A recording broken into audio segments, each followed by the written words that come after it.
I do want to expose people for what it is because the stories you hear are not pretty. We are very raw. A lot of the time we are damaged and we just don't talk about it.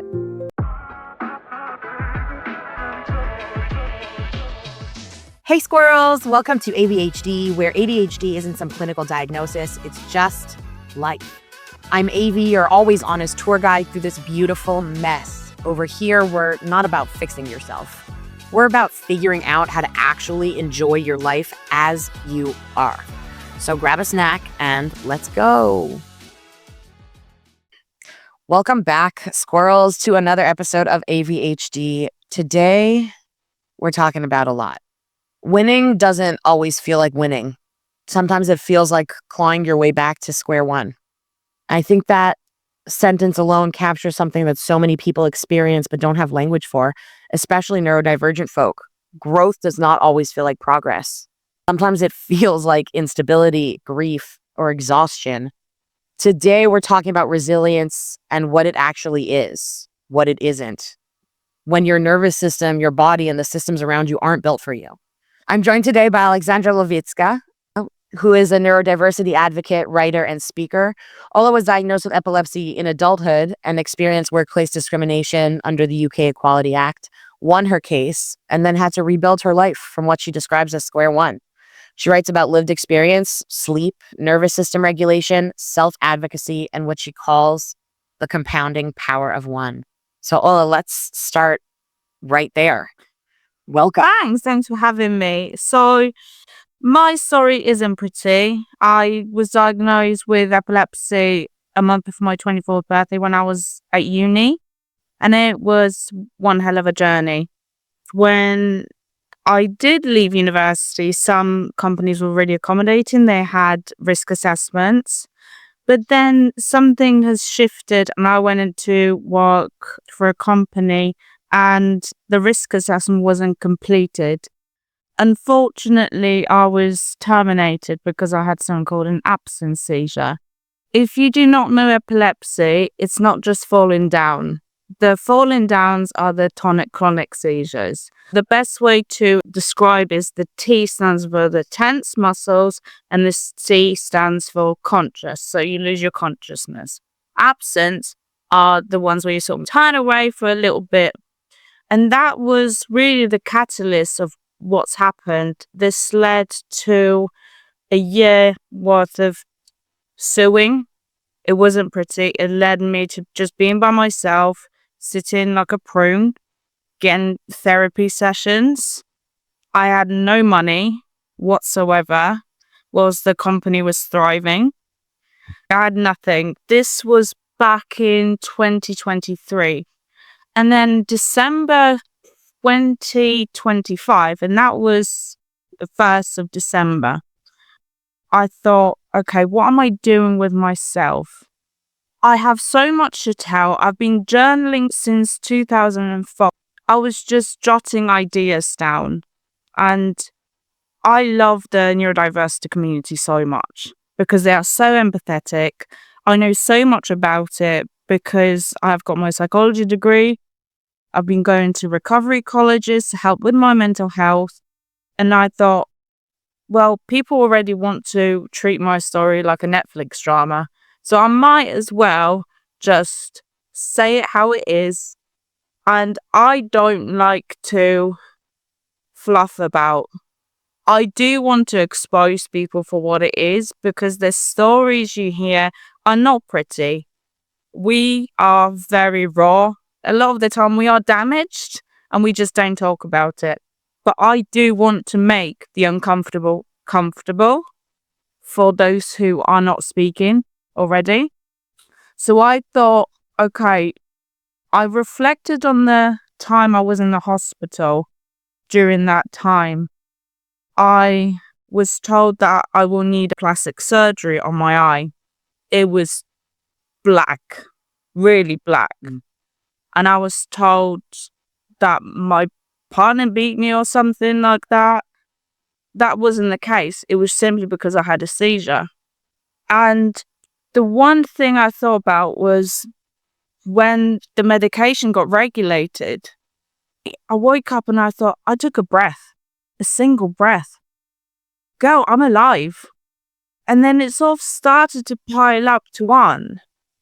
And so many people are speeding nowadays in the corporate world. They're so worried about all those spreadsheets, quantitative numbers. And I'm thinking, girl, I'm happy that I took a single breath. So I went on LinkedIn. I thought, okay, people are talking a lot about the power of 5 minutes, power of 10, all those goals, all those SMART goals. But for neurodivergent people, that's not the case. I need to slow down. I need to look at my energy level, my motivation, because, in the next 5 minutes, I could be going off the rails. This morning, for instance, I didn't even know whether I was going to wake up. I crashed at 11. I didn't even know if I took my medication. That's so scary. So what I've decided to do, I just happened to be on Twitter and I found a quote, and it was, stop being patient and start asking yourself, how do I accomplish my 10-year plan in 6 months? You will probably fail, but you'll be a lot further ahead of the person who simply accepted it was going to take 10 years. I loved it so much to the point where I went swimming. I rejoined my swimming lessons. So I started an Etsy business. It was a complete flop, but at least I knew. It was just colouring because I like colouring. So I started advertising it. But then I thought, okay, well, how do I do something more with my story? So I just started writing, and everything I write on LinkedIn are not letters to people, they're letters to myself, really. But in 6 weeks, I've started to notice a huge exponential growth, and people actually wanted to listen to me. And that was massive. And then I reflected back on what is wrong with the system. I knew there was plenty, but then I started to realize that people actually wanted to hear the wrongs as well. So the Department of Work and Pensions is huge. So for those who don't know, they're the people who give you the welfare, the benefits. You fill out a load of paperwork and they give you money every month. It's not a pretty system. You have to have meetings every week with them. And people who are on it, claimants as they call them, actually end up deteriorating. When you go to these buildings, the job centers, there's security at every corner. All the claimants are pretty much shouting. It's not pretty. And I was told so many lies because I'm well educated. I'm my own advocate. And they told me so many lies to the point where I have to say something even on LinkedIn. I get nothing for what I do. Yes, it is sad, but this is what my growth is. And, I'll get so much satisfaction knowing that even that one person can benefit from what I'm doing. Wow. This is what I love so much about you, because in your intro, you touched on every single point of the podcast. And that was, your story is so familiar to the neurodiverse community because we're constantly battling against invisible things that we don't even know that we're battling against. So I'm going to slow it down for the audience a little bit and go back and ask you some specific questions. You touched on all of it already, but we're going to just dive a little bit deeper.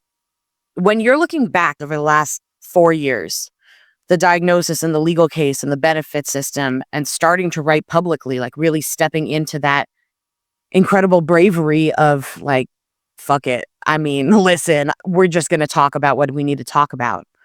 Was the hospital moment that you spoke about, was that when you realized that growth and pain happen simultaneously? No, not at all.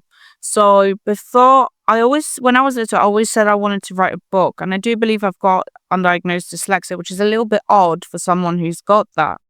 But when I finished on the last day of my case, I went up to the solicitor and I said, can I write a book about this? And he said, yes, that's fine. But when I started it, it was called Tortured Electric. And I reflected back on it. And the fact that it went from something called the word tortured to the word compounding power of one, I think that's a huge step. So you had to essentially process the pain and reframe it as progress in your own mind. And also I had to do a lot of things around me, remove some of the habits, I suppose. For example, lack of exercise. But also I needed to remove people and see that I'm not crazy. Because that's the thing. And, find the linguistics, which are right, and actually see that I have the right to talk about some stuff. And this is why I joined something called recovery colleges, to embrace the fact that actually I do have a degree that's already been downgraded by the DWP system. I've started neurodiversity masters last week, and unfortunately it's not looking pretty. They don't like it. Yes, I am doing this for myself, but I want to do it for people. I'm doing none of it for money. I'm doing it for people because I'm sick and tired of people not being heard. I go to a lot of webinars and I hear so many stories that make me cry, because for the last 3 years I've been in my room, in my studio flat, and I thought that I was in it by myself. But the people in the industry that damage you the most are within the public sector, within the NHS. They're just waiting for the next thing to happen. And it is sad. I really appreciate you having me here, because I didn't know whether I was even able to be on a podcast with someone who works with ADHD. But what I did reinforce is that obviously ADHD, autism and epilepsy have so much in common, something I called the golden trio. And I call it golden because, 20 to 50% of children with epilepsy show ADHD-like symptoms without ADHD diagnosis. And most people I've ever got on with were neurodivergent. Right. And I think whilst it is good within our community, it's not good within the corporate community sometimes. We need people who understand us so much, but I don't know whether we are there yet. That's why I help that you said that a lot. I love that you said that. I actually, when I first started talking about ADHD, I focused exclusively on neurodiversity. Talked about neurodiversity because I started reading about the differentiation between the neurodiversities. And I'm like, we don't know anything about anything. This is a bucket of people with unique brains. And it actually doesn't serve us to seek ADHD support, autistic support, epileptic support, dyslexic support.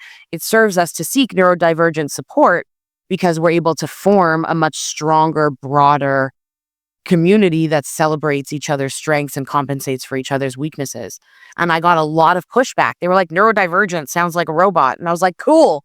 I'm talking to robots. Like, it's fine. Don't worry. They're going to hear me. But it took me another 2 years to come back to neurodivergent as my primary descriptor. I took a little detour into ADHD land because the world isn't quite ready for this conversation. We're early adopters in this type of conversation. The thing is, it's almost like an octopus, and it's such an umbrella. You've got to consider the linguistics, the Ever-Changing Equalities Act, which I completely disagree with now, was 15, 16 years ago that it was made.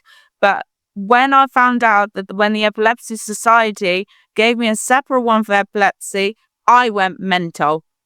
I said, scratch the Equalities Act. I want to make my own.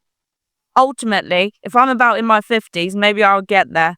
But I do not agree that it accounts for the reasonable adjustments we're all entitled to. There are so many things we should be entitled to, whether it's acknowledging the fact that we are speaking a bit slower, just little things. Whether we need a little bit more space, maybe a little bit of lighting, but don't approach us so that we feel villainized. And bearing in mind, what I want to put out there is that my epilepsy is very low risk. So just imagine how people who are at higher risk are treated. Absolutely. What I'm hearing you describe is that your own personal growth, your own personal journey itself was not the problem. The lack of support around you was the problem. Yeah. All along. It was systematic. Right. And I want to, before we get to systems, because this is where you and I both thrive, I want to slow down here for a quick second, because I think that people confuse these two constantly. Growth is increased responsibility, increased visibility, increased complexity. It's up. Resilience is the capacity to adapt without collapsing. And you have been very clear that resilience is not toughness or endurance or white-knuckling or figuring it out. In your experience, what isn't resilience and what is resilience? That's a really, really good question. For me, resilience comes out of adversity. It's not showing those toxic, fake, the live, laugh, love signs. Practice what you preach. If you are an organization which ethos stands for we're giving out money to those mental health organizations, do it, but then don't profit from it. Work of Seligman is really important, the positive psychology, who focuses on learned optimism and resilience isn't about false cheers. I wasn't happy. Just because I won something, it felt wrong. I felt I was dirty. Just because I get welfare money, I feel dirty. That is my genuine opinion. And I cannot wait to open some kind of champagne bottle when I finish it. I don't feel like on anything. I don't feel like a survivor yet. And that's a really powerful word, yet. But I am getting there. Just get my word out. And the thing about resilience, it's about adaptive thinking. It's about self-preservation. How are you doing it by yourself? I'm here in a 2x2 studio flat. My partner's at work. And here I am with a little squishy, talking to myself, writing letters on LinkedIn to myself. And this is what helps me. Optimism for me, optimistic people for me have actually been quite negative and haven't been helpful at all. There's a brilliant psychologist from the 80s, not sure if you heard of her, called Julie Norman, who focuses on being a pessimist. But she says that being a pessimist is part of anxiety management technique. It's absolutely brilliant. But I researched it and I thought, okay, I'm proud to be a pessimist now. And in practice for me, they were like, oh, I go to interviews and I'm like, I'm not going to get this job. I know I'm not going to get it. But actually, it helps me so much because I don't end up dwelling on it. So if you want to give me a badge with my name and the self-proclaimed pessimist, I'm absolutely fine with that. Especially when your life teaches you specific patterns, right? In our current system, and you mentioned feeling dirty for being on welfare. For those of you who can't see me, I'm using air quotes. But receiving state assistance, especially in the UK, for those who know a little bit about the welfare history in the UK, it's a direct offshoot from workhouses, which definitely had a dirty connotation to them. And the welfare system in general is kind of reserved for the meekest and poorest and, smallest of society in our perception. And I think that there is such power in what you are talking about. And I And correct me if I'm wrong, it's almost empowered by your pessimism. This is the system I'm in. I can take my bullshit, dirty money and do really good work with it, or not. The problem is I take that money, but it's peanuts. It's peanuts. And you're doing everything that you're doing. Knowledge. All the CPDs I do not, they don't care. The fact that I'm actually starting university, they don't like it. Because the system does not want people who are educated are going to start education. It's very complicated. And that's another bottle of champagne I'm waiting to open when I'm done with the university. Absolutely. Only recently got my degree, so I've been able to talk a little bit more openly about my university story. But when we spill all the beans, it's going to be so good. It's going to be great. Because as you say, not only are systems not built for us, and this is a good time to be recording this episode because I think people are a little more open to quote unquote conspiracy theories, but the system is designed to keep you in a small place. And we neurodivergent people are so resistant to the systems that are trying to hold us because we're not easily programmed. I came across somebody's TikTok and I wish I could remember who it was. And she obviously didn't credit where she got it from, but she said neurodivergent people it's literally just programmable or non-programmable.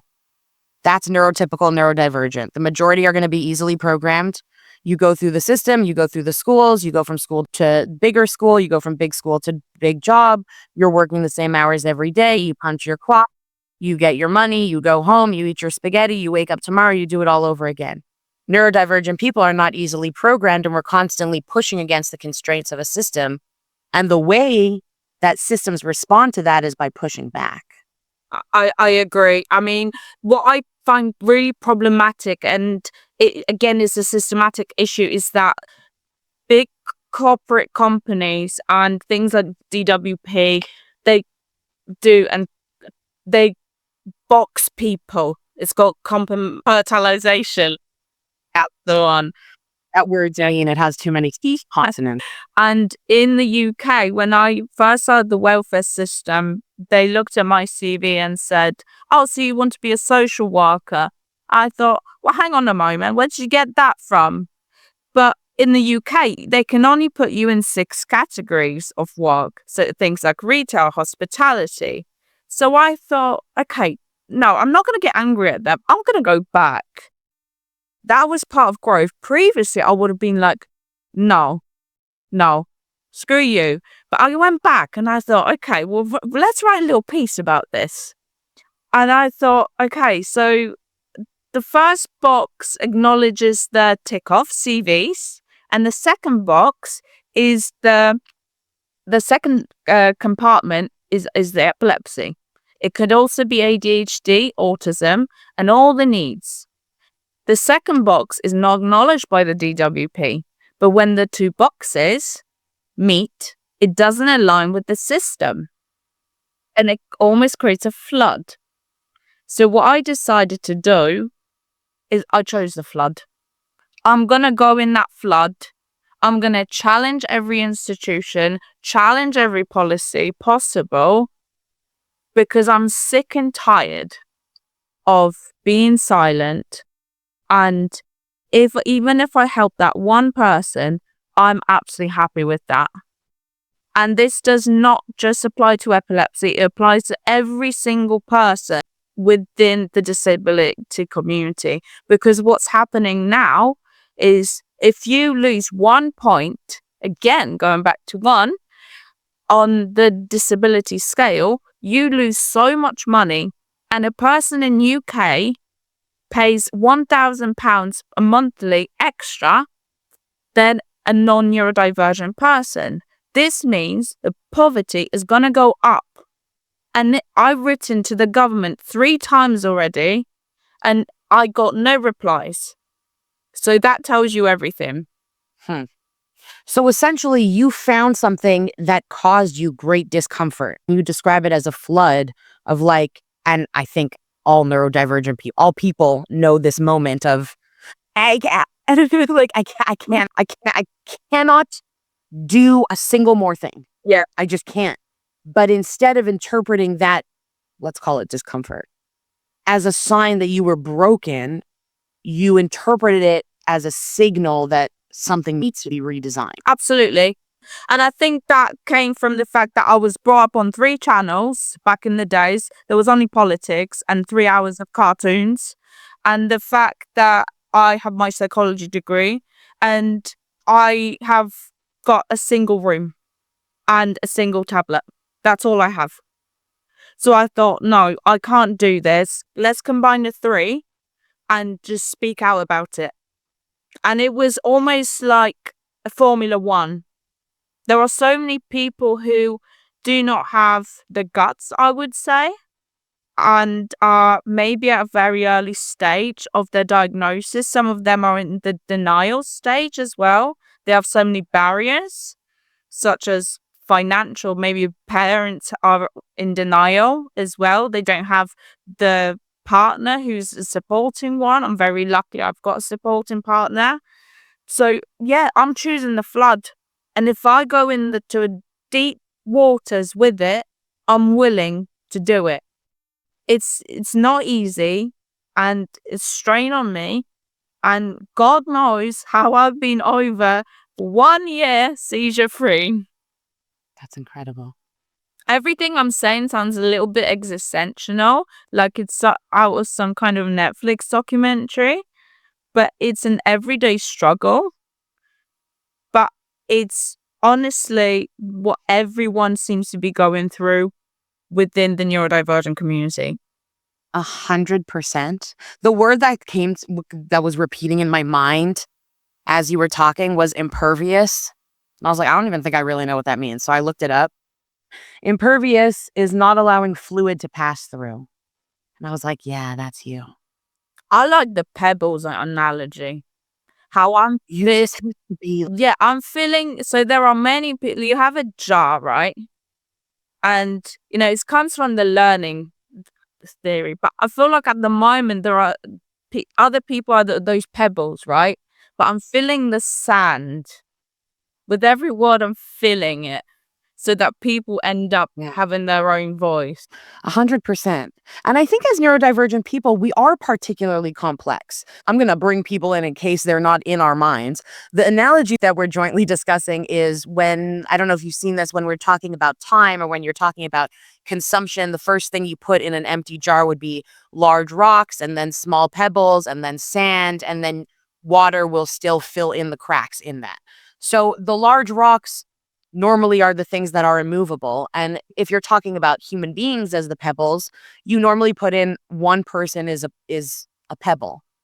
I think neurodivergent people are a jar of pebbles, right? And the sand around us is the other people and the more that we are sand and cushion and comfort and support for each other, and we know that we're not alone, we're all these walking jars of pebbles who, when we bump up against other things, we kind of clank. But there are people who see you. There are people who understand you, who aren't going to get into your space, who aren't going to try and take away from what you are, who aren't going to try and add things or remove things that you don't. I agree. And if we're going through that analogy, you've got to find the right pebbles and not limestones, because they're going to dissolve.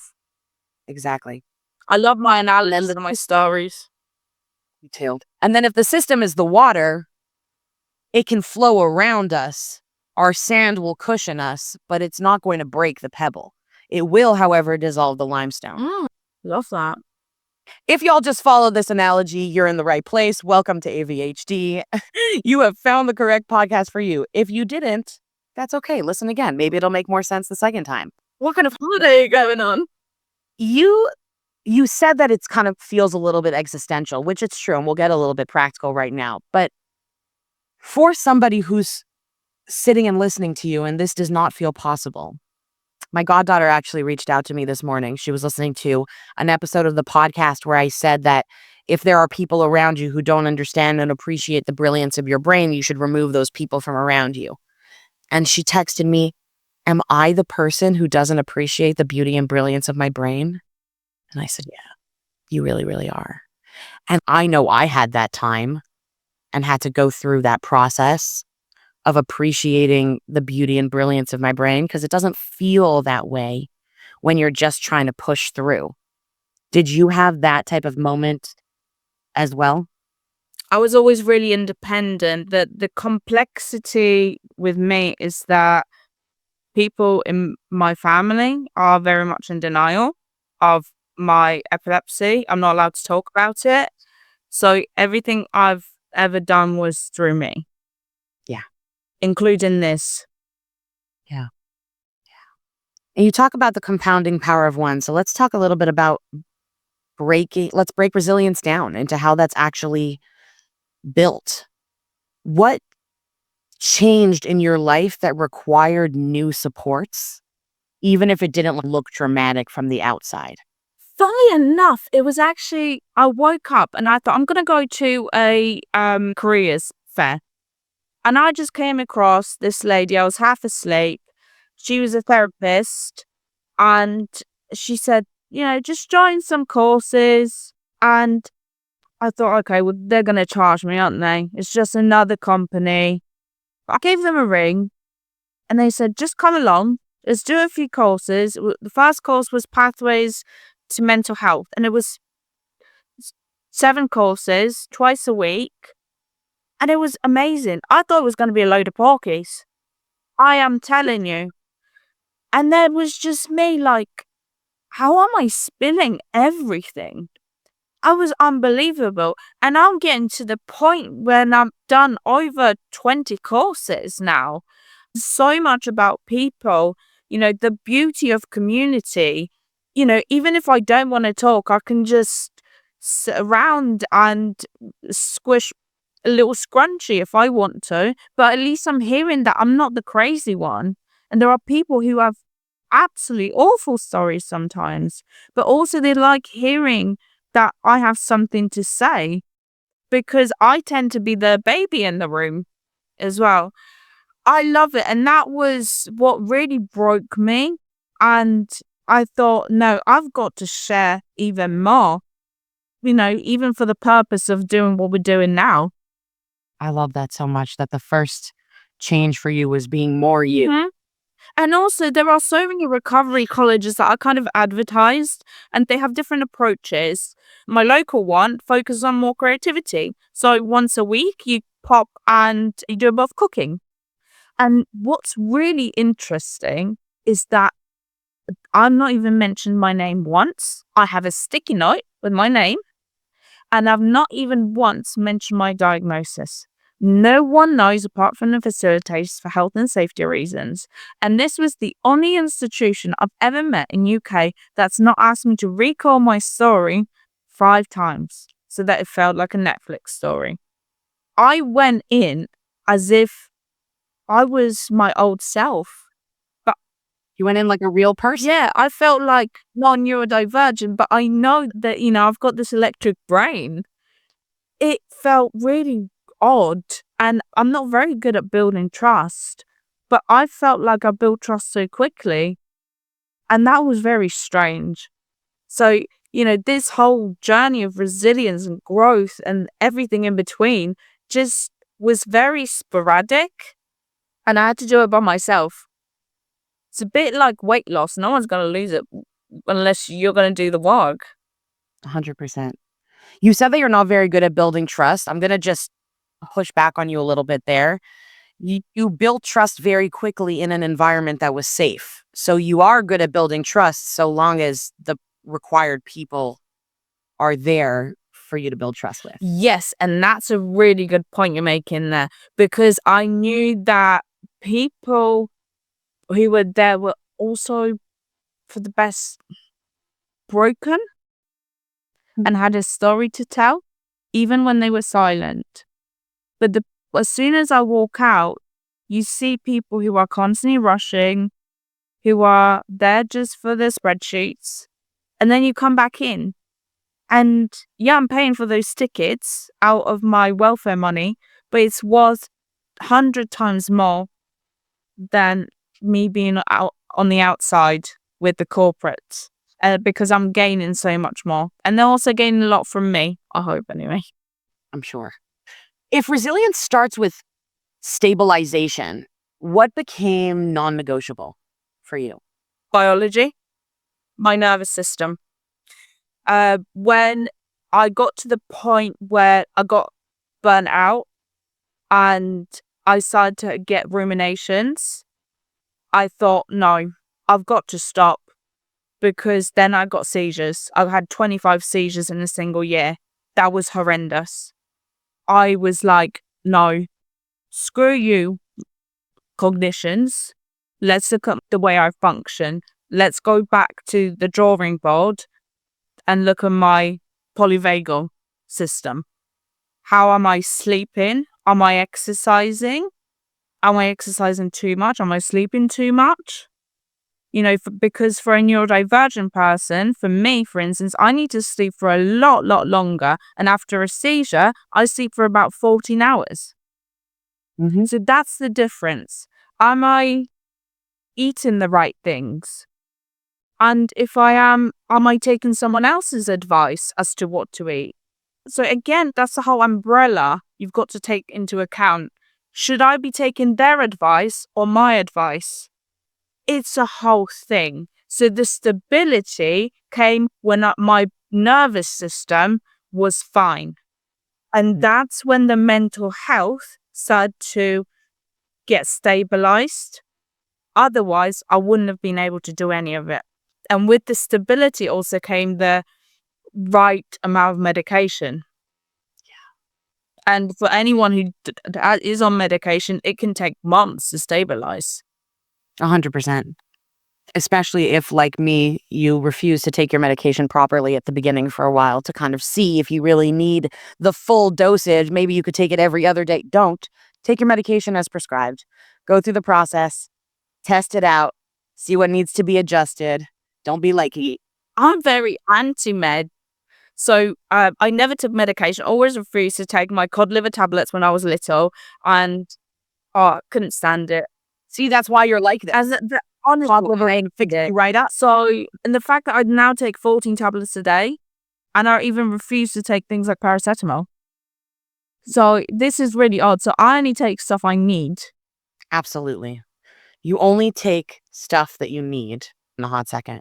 What did you stop tolerating, even if it disappointed other people? What do you mean? We talked a little bit about removing what is unnecessary, that the process of becoming self is about removing part of what is unnecessary. That might be people, that might be behaviors. Is there anything that you just stopped tolerating, even if you got a lot of pushback from? I stopped tolerating when I know they're causing me seizures. You dysregulate me. Sorry? If you dysregulate me consistently, you're out. And the biggest one recently is when there's been conflict and they don't know what they're talking about. And people who have never been on things like universal credit, so the welfare, and the disability payment, because they just happen to be in a working class family. They give you advice, but I'm very sorry. When you max out your overdraft, you have no one. You get no money for even your LinkedIn posts. Don't give me your advice. Don't compare me to someone who's up there when I'm here. That's my tolerance. That's when it was gone. And the other part of it is when this whole legal saga started, was when people started comparing my epilepsy to other people's epilepsy. One thing that was said, well, my 9-year-old nephew has epilepsy. He took the right medication and he hasn't got it anymore. Well, let's establish the facts here. First of all, he is a boy. Second of all, he is 9 years old. And they found the right medication for him. It's better studied on children anyways. So that's a wonderful thing that he doesn't feel the effects of his epilepsy. So that tells you what does that have to do with me? And the thing is, what's really worth pointing out is I've got the official diagnosis of mine is something called refractory, which means the person does not respond to 2 or more medications, which is complex. But now that I'm stabilized, it's fine. But that was my tolerance. And it came with a lot of anger, a lot of growth again, to see how I can stabilize myself in order not to be angry. But I just want to reinforce to the viewers that it's okay, because people will push you over the edge, and they still do. And I know they will. But it's okay to be a pessimist, because this is unfortunately our life. I hope it won't be in the future, but this is it. We have to face it. We have to talk about it, because that's the truth. And this is what actually is going to keep us healthy, I think. I think we judge ourselves a lot for doing less when we start pulling back from certain things, we being the neurodivergent people who are prioritizing our own health. What you're describing is not doing less. It's about doing what matters in a way that your body can sustain. Absolutely. I often talk about the interest-based work, because people with ADHD and autism do a lot better in interest-based environments. The problem I have with the system currently is that it prioritizes something called SMART goals. So a child comes into the school and they are given 10,000 tasks at 9 o'clock. And then they are depleted by the end of it. But take that into a work environment as well. The same thing happens. Do 10 pieces of work. But with schools who are a little bit more adapted to neurodivergent children and workplaces, which is very limited, actually help by providing space and doing things on their own terms when they are at best times. So that fills up those pebbles. Doing small tasks rather than bombarding them straight from 9 o'clock. There's just so much. There's so much. And this is just very timely because there's two conflicting thoughts that I have in my mind right now. And I'm just going to throw them out there. We're not going to touch on either of them. The first one is the system is attempting to program you into something specific. And you have to go and seek out the schools, the interventions that are going to allow your child the space to be the person that they are and not attempt to program them into something else, because there is a benefit to having programmed people. I'm going to leave that right there. Well, who do you want us to be? They want us to be whatever is necessary to serve the goal. So if you have corporations and those corporations produce products, then you need the people who are going to fill in the gaps in the production process. That's it. What do I need you to do? I need you to come in. I need you to be able to sit down. I need you to be able to follow instructions. I need you to be able to do it fast. And I need you to not have any thoughts about it. It almost feels like we're an input to an output. But the thing with divergent people, we have the in-between, the cracks. The broken windows, that needs a bit of fixing. It's not an input and an output. We will come out of the other end, but just in a slightly different manner. Perhaps in a better manner. Look at the amount of creative people who have autism, ADHD, epilepsy. But the little adjustments we need are so important. For me, it was things like, okay, Aleksandra, do you want me to make you toast whilst you have a sit down for 5 minutes? And that was great. It does not take time or money. 100%. And it doesn't hurt your bottom line at all. While we're on myths, I'm going to name a couple myths and have you kind of respond fire. Feel free to be as spicy as you want. BS. I should be able to handle this by now. BS. Explain people. Oh, depends who. Well, for the media they do, but I'm going to call this one a BS as well. But doesn't it help me? Well, it's about linguistics. Because I didn't know the lingo, epilepsy lingo, and when I was trying to find out about epilepsy, there are so many definitions of it and for different types of seizures. There are 40 plus of them. And the other problem I had was that the American and the English lingo between the DSM and so forth, I was like, I need a label. I need to know what it is so I can go to the doctor to say that this is what it is. And it wasn't up until I started using LinkedIn a couple of months ago that I went to do a simple CPD form. And I found that actually what I faced was not a seizure. I was gobsmacked. It was amazing. So it depends what you mean by a label. I think in the media, they want a label.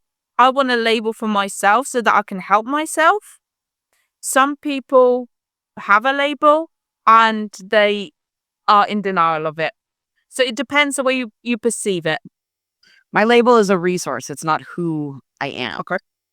Yeah, my label's a resource to help myself. It's a piece of information and data that I can use to help myself. It can also be something that someone else uses to harm me. I keep it for myself to use it as the resource that I need when I want, the same way I protect the rest of my... When you have that label, do you feel like you mask it? Well, I turned it into my job so that I can't. But I will say very honestly that in the past few months, my journey has been stepping really into the person as opposed to the intellectual resource. I take a lot of comfort surrounding myself and comforting myself and hiding myself behind intellect, behind knowledge sharing. And my journey right now is just being me. So I'm kind of at the point that the label doesn't explain, maybe explains me, maybe it doesn't explain me. It's mostly irrelevant. I've used it for what I need. Yeah, I agree. For paperwork, it's there. But do you know what? I've had my diagnosis for 7 years now. And I was thinking about this for quite a while now. Where I'd be without my epileptic self anymore. I always knew I wanted to help people. When I was 4, and I remember like it was yesterday, my nan sat down with me and she said, "Do you want to be the next Freud?" And this was a serious conversation we were having.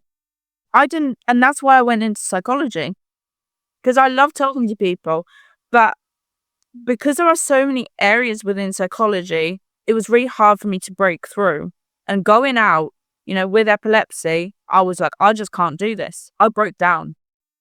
My degree in psychology broke me too. I had a full mental break. Yeah. Totally broke me because I was sitting there. First of all, everybody seemed to know what was going on and I had no idea what the hell was flying, which might have something to do that I did my college in Hebrew, but whatever. Also, everybody seemed like they knew each other and I couldn't figure out how everyone had formed these social connections so quickly. And I felt very weird and on the outside. And then I was sitting there in this degree really, really wanting to learn and understand. And we're learning these foundational things.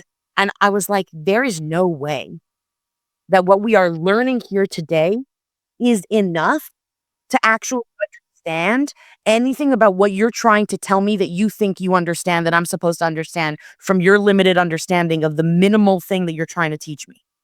And it broke my brain. I switched into, I took a year off and then I switched to social work because I was like, okay, at least now I know that what I'm going to learn how to do is interact with people hands-on, face-to-face. I'm working on those skills as opposed to psychology, which was like, I can't pretend like you guys know what you're talking about. You're unmasking it. You're debunking it. While I was sitting there and I was like, 3 years is not going to be enough for this. And you don't know what you're talking about. And I had a full existential. Well, it's so uncommon. So many people take a gap year and so many people who I've spoken to have ADHD and they quit after first year. And unfortunately, they had to pay the fees, but they just couldn't handle the stress. But I don't know, honestly, where I'd been without it because this is my idea of help. I tried to help by working in residential and I wanted to be a child psychologist. And I do believe I've helped. But, things go up and down in life. But I think right now, along with growth and resilience and the compounding power of one is something really powerful and is that sense of purpose. I now genuinely think I've got a sense of purpose. It's painful to know that I'm doing this for nothing at the moment, but I'm hoping that it's going to bring something. for people. Yeah. Because I don't want someone to end up in the same situation as I was back in 2017 on the table with a black eye just because they didn't know the linguistics. That's as serious as it can get. Wow. I mean, we're going to close there. Growth becomes sustainable when support systems evolve with it. And we might not be there yet on a systemic level, but between us, all it takes to start is one breath, one boundary, one question, one more day, one more step. Well, thank you so much for being here and for the work that you're doing. Thank you.